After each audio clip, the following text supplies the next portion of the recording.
Physicians and patients have come to expect the annual checkup as a routine part of care. However, considerable research has not demonstrated it has any substantial benefits, and so a revolt is brewing against the tradition of periodic checkups. Even the Society for General Internal Medicine has advised primary care physicians to avoid such routine general health checks for asymptomatic adults. Checkups seem to make sense, but historically medical practice has included all sorts of things that seemed to make sense, such as hormone replacement therapy for menopause, until it was put to the test and found to increase the risk of breast cancer, blood clots, heart disease, and stroke. Or like when doctors killed babies by making the so-called common-sense recommendation that infants sleep on their tummies, whereas we all know now, face up to wake up. We should always demand evidence. We check our cars regularly, though, so why shouldn't we also check our bodies? Well, unlike cars, our bodies have self-healing properties. To see if the benefits outweigh the harms, researchers decided to put it to the test. So what are the benefits and harms of general health checks for adult populations? The bottom line is that checkups were not associated with lower rates of mortality, meaning not associated with living longer or lower risk of dying from heart disease, stroke, or cancer. So general checkups may not reduce disease rates or death rates, but they do increase the number of new diagnoses. And the harmful effects of the tests and subsequent treatments could have balanced out any benefits.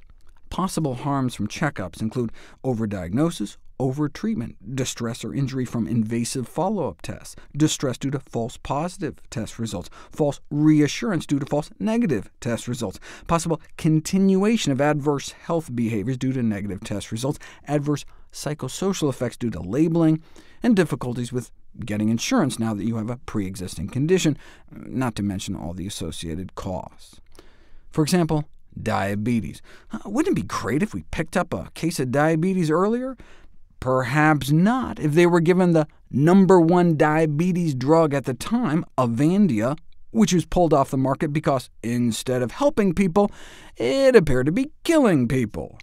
Adverse drug events are now one of our leading causes of death. When it comes to lifestyle diseases, like type 2 diabetes, maybe we should instead focus on creating healthier food environments, like my new favorite organization, Balanced, to help prevent the diabetes epidemic in the first place. How many times have you tried to inform someone about healthy eating, about evidence-based nutrition, only to have them come back and say, "No, I don't have to worry, my doctor says I'm OK. I've just had a checkup, everything's normal."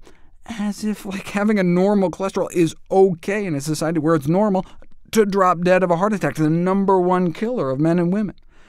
I mean, if you went to see a lifestyle medicine doctor who spent the checkup giving you the tools to prevent 80% of chronic disease, that's one thing. But given the way medicine is currently practiced, it's no wonder, perhaps, why the history of routine checkups has been one of glorious failure. But generations of well-meaning clinicians just don't want to believe it. Policy should be based on evidence, though. Poor diet is on par with cigarette smoking as the most common actual cause of death, yet the medical profession is inadequately trained in nutrition. Worse, nutrition education in medical school appears to be in decline, if you can believe it, a shrinking of nutrition education among health professionals.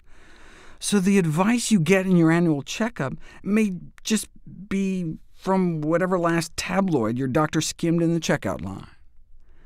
Screening opportunities should not be regarded as a form of health education, one medical journal editorial read. People who are obese know very well that they are, and if we have no means of helping them, then we should just shut up. Well, if you really have nothing to say that will help them, maybe you should shut up, especially doctors who say they have no idea what constitutes a healthy diet, though veggies and nuts are a good start.